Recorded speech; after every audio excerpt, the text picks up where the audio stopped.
옛날 조선시대 경상도 지방에 한 뼈대 있는 양반 가문이 있었습니다. 과거에는 한가락하는 집안이었지만 후대에 이르러서는 점점 쇠락해 가더니 벼슬길에 들어선 이는 고사하고 손이 귀해져 늦은 나이에 본 아들 하나만이 유일한 자손이었습니다. 이 아이의 이름은 하영춘이라 하였는데 몰락했다 하더라도 양반 가문에 하나밖에 없는 자식이라 어려서부터 금이야 오기야 애지중지 키워 오직 제 하고 싶은 대로만 하며 온갖 장난질에 사고란 사고는 얼마나 쳐대는지 그 싹수가 벌써부터 노랗게 물들어 있었습니다. 그런 아들을 보며 아버지는 그저 아들이 건강하게 자라 학문에 매진해 장원급제하여 집안을 다시 한번 일으켜 세워주기만을 기대했습니다. 우리 영춘이가 기운이 넘치니 학문과 모예를 익히게 해 나중에 묵과에 나가게 해야겠소. 묵과에 급제해 당당히 장군 벼슬에 오르는 것도 좋은 길인 것 같소.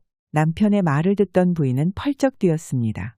아이고, 행여라도 그런 말씀 마세요. 지금도 저리 사고치며 설쳐대는데 만약 장성한 뒤에 무예까지 익히면 그 뒷감당을 어찌하려고 그러세요.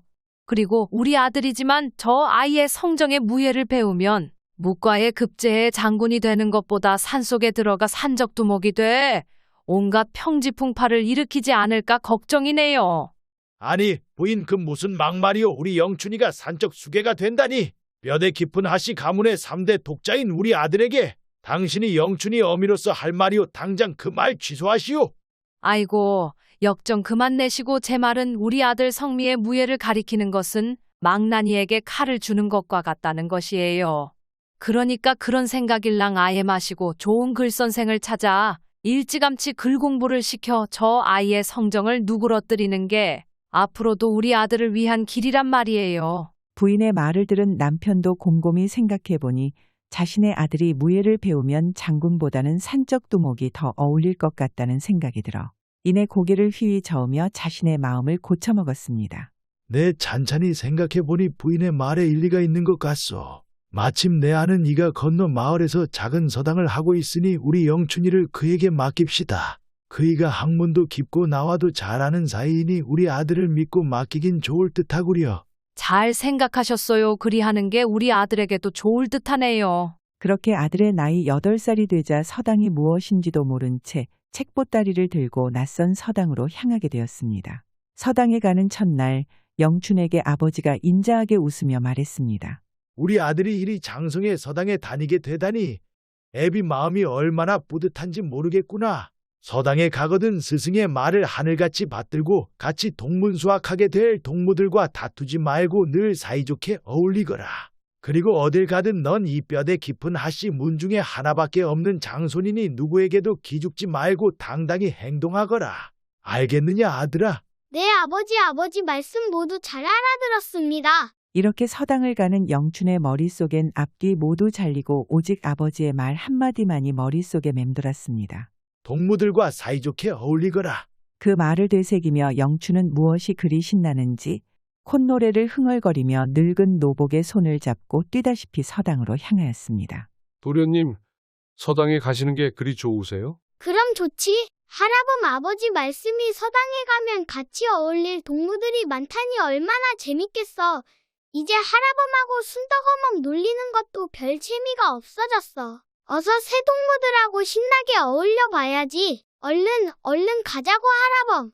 아이고 도련님, 저는 늙어서 그리 빨리 못 뜁니다요. 좀 천천히 가세요. 늙은 노복은 저철없는 어린 도령이 아버지의 말을 단단히 잘못 알아들었다 생각하며 앞으로 어떤 일이 생길지 생각만 해도 머릿속이 아파왔습니다. 그런 그의 생각은 반은 맞고 반은 틀렸습니다. 이 개구쟁이 영춘은 처음 보는 훈장의 모습에 그만 기가 질려 그의 앞에서는 옴짝달싹 못했는데 그도 그럴 것이 서당 훈장이라는 자가 키가 팔척 장신의 덩치는 곤만했고 수염이 사방으로 뻗친 데다 부리부리한 눈을 지니고 있어 서당 학동들은 훈장이 그 부리부리한 눈을 부릅뜨며 큰 소리로 나무랄라 치면 바들바들 떨며 눈물까지 보이는 아이도 있었습니다.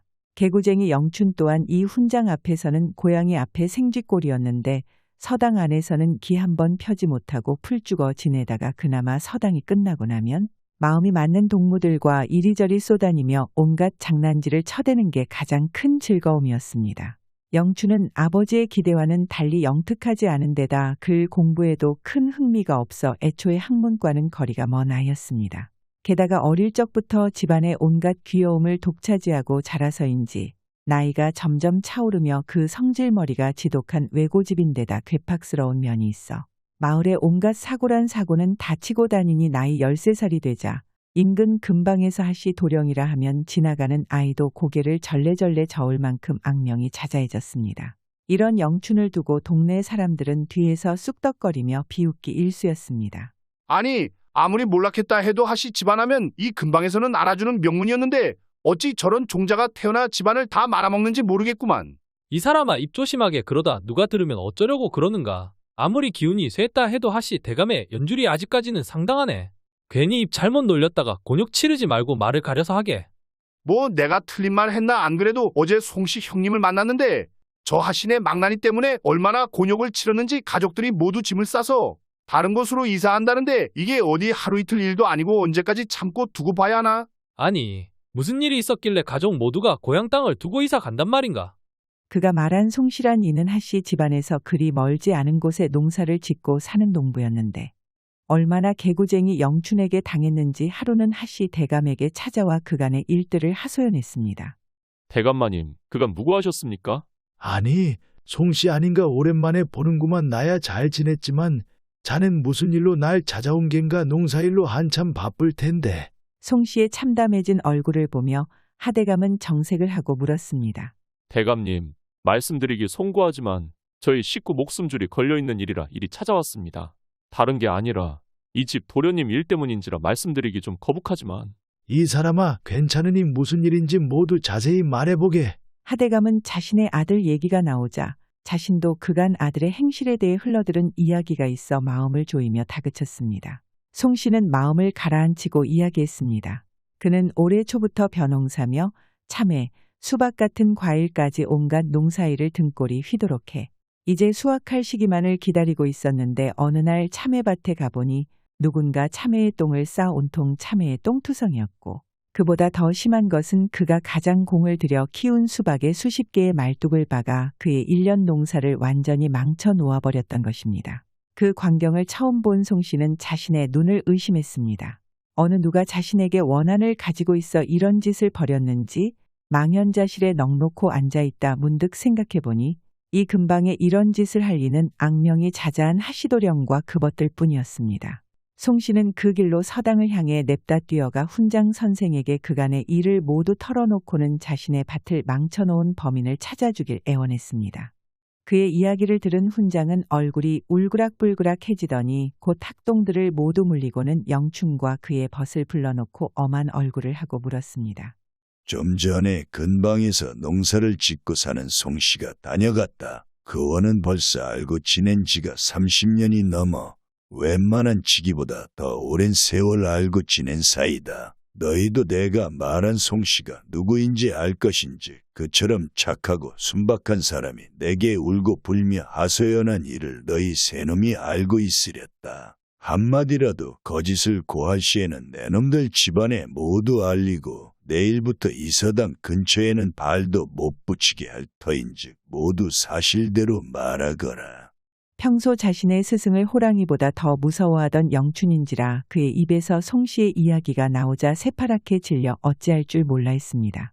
스승님, 죽을 죄를 지었습니다. 저희가 글 공부를 하다 답답한 마음에 그만. 영춘과 두 악동은 평소 스승의 성품을 잘 알고 있던지라 자신들이 벌인 일을 사실대로 말하고 납작 엎드려 싹싹 빌었습니다.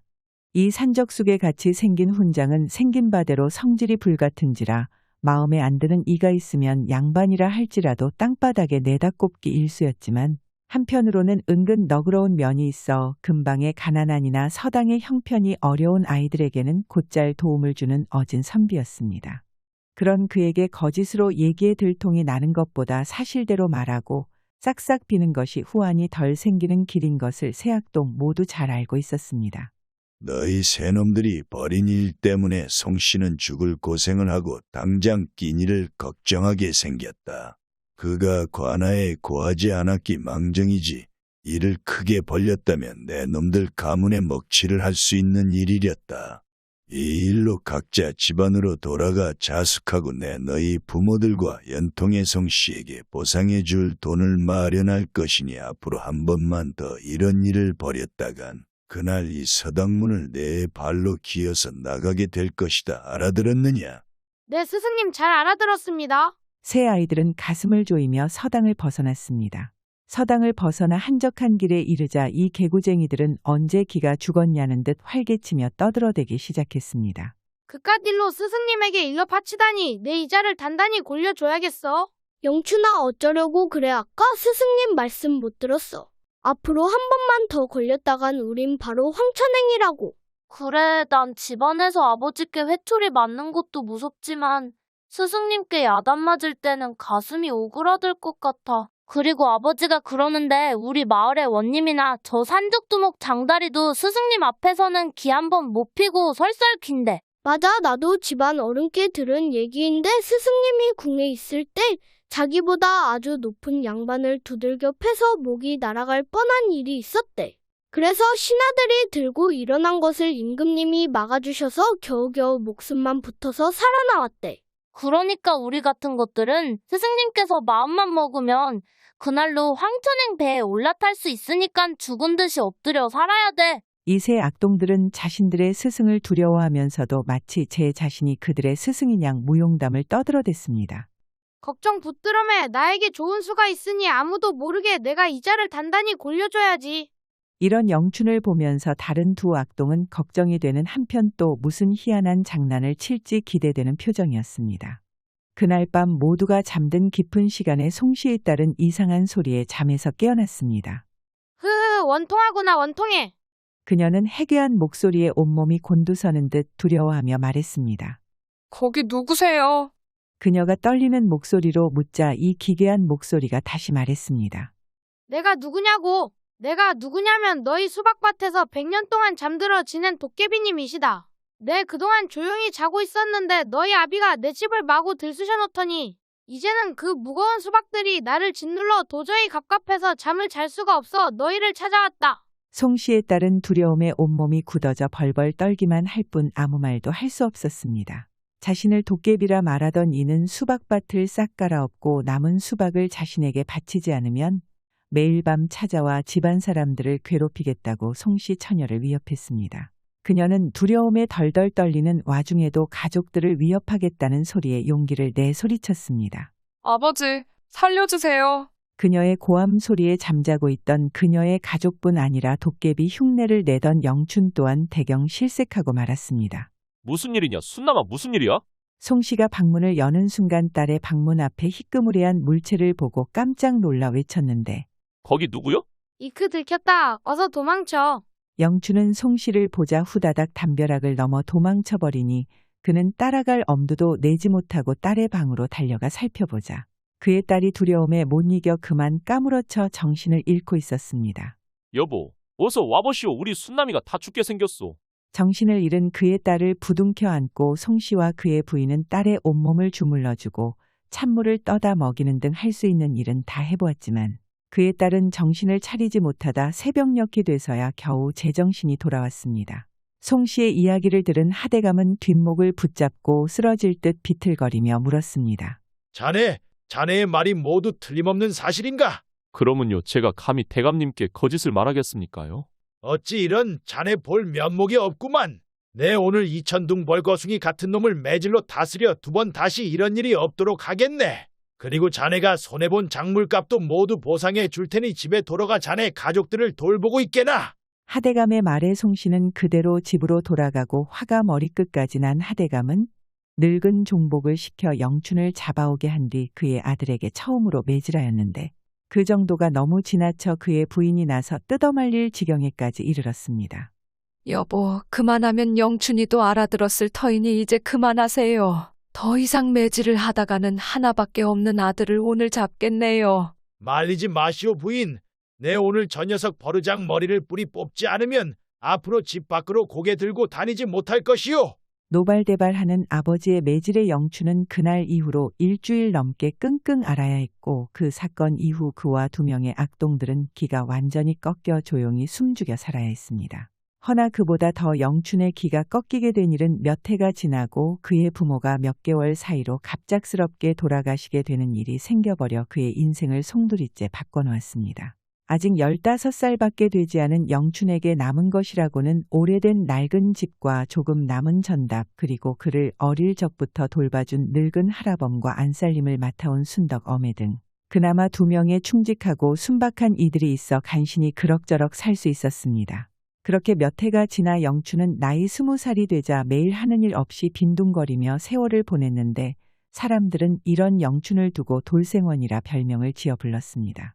돌생원이란 별명은 그의 성정이 고집스럽고 괴팍한 면이 있어 성 대신의 길가에 굴러다니는 돌에다가 초시에도 급제하지 못했지만, 그의 집안이 뼈대 있는 가문인지라 그나마 생원이라는 감투를 붙여줘 돌생원이라 하면 어린아이부터 집안 아녀자들까지 모르는 사람이 없을 정도로 유명인사였습니다. 돌생원 영춘은 어릴 적에 수많은 악동짓을에 근방에 모르는 이가 없을 정도로 악명이 자자했지만, 그의 부모님이 돌아가시며 그의 치기 어린 성정도 많이 꺾여 이제는 가끔 자기 고집만을 부릴 뿐 더 이상 남에게 해를 끼치는 짓은 하지 않았습니다. 그러던 어느 날 할일 없던 돌생원이 마을에 마실을 나와 휘적휘적 걸어가고 있을 때 어디선가 애통하게 울부짖는 소리가 들려왔습니다. 그 소리가 얼마나 구슬프게 들려오는지 소리가 나는 쪽으로 걸어가 살펴보니 마을에서 가장 큰 부자인 최 부자의 집에서 들리는 것이었습니다. 최 부자는 대대로 이 마을의 터를 잡고 살아온 부자로 그의 재산이 얼마나 많은지는 아무도 모르고 있었습니다. 그의 전답이 어디까지 뻗어 있는지 최 부자만 정확히 알고 있었는데, 그의 땅을 밟지 않고는 다른 고을로 갈 수 없다는 말까지 있을 정도이니 그야말로 엄청난 부자인 것만은 확실했습니다. 그런 최 부자의 집에서 애통한 소리가 들려오자 돌생원도 무슨 일인지 궁금해 그의 집으로 향하였습니다. 대궐문 같은 큰 대문 앞에 사람들이 모여 수군대고 있길래 그가 한 사람을 불러 무슨 일인지 물으니, 돌생원이시군. 지금 최부자댁 아가씨께서 운명하셨다오.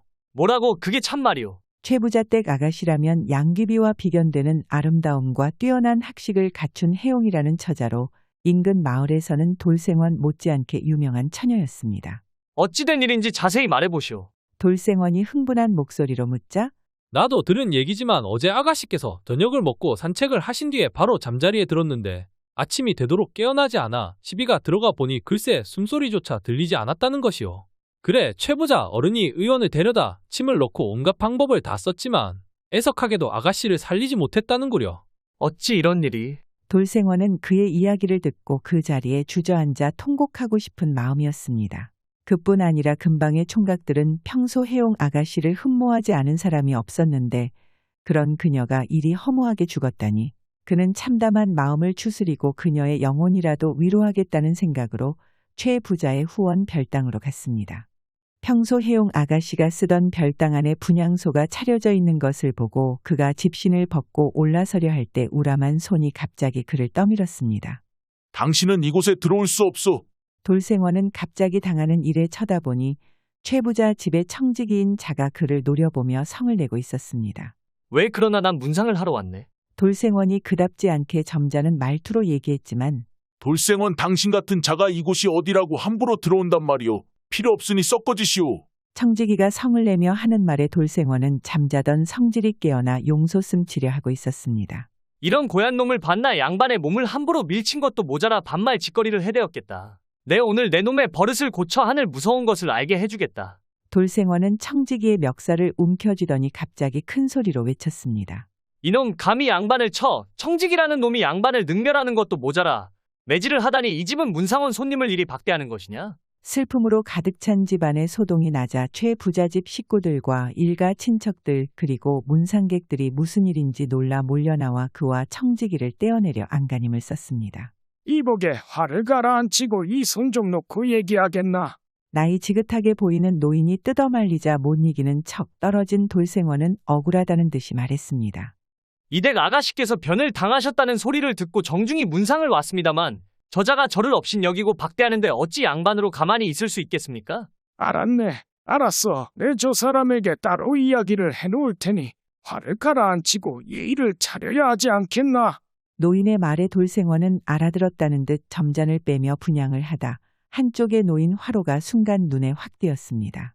멀쩡히 건강하던 아가씨가 잠에 들어 갑자기 죽었다니 생각에 잠겼던 돌생원은 화로를 유심히 살펴보다 묘한 미소를 짓고는 갑자기 최 부자를 뵙겠다고 간청했습니다. 그때 최 부자는 하나뿐인 외동딸이 하루아침에 허망하게 죽자 충격에 빠져 몸져 누워 있었습니다. 세상 무엇보다도 소중하고 귀한 딸이 처녀의 몸으로 급사하니 아버지로서 정신을 못 차리는 것도 당연한 일이었습니다. 그런 최 부자에게 돌생원이 보자고 청을 넣으니 처음에는 점잖게 거절을 했지만 그가 딸을 살리겠다고 하자 급히 달려나왔습니다.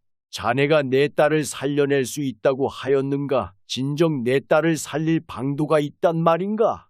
그렇습니다. 저에게 혜영 아가씨를 살릴 방법이 한 가지 있습니다. 용한 의원도 하지 못하는 일을 자네가 한다니 허나 만약 우리 딸을 살리지 못한다면 나와 우리 집안을 능멸하는 것인데 그땐 어찌하겠는가? 저에게 반나절의 시간만 주신다면 기필코 아가씨를 소생시켜 드리겠습니다. 만약 저녁이 되어도 아가씨가 살아나지 못한다면 그때는 저의 목을 내어드리겠습니다. 자네가 그리 말하니 자네의 말을 믿어보겠네. 그리고 내 딸을 살려낸다면 내 자네에게 내 재산의 절반을 내어주지.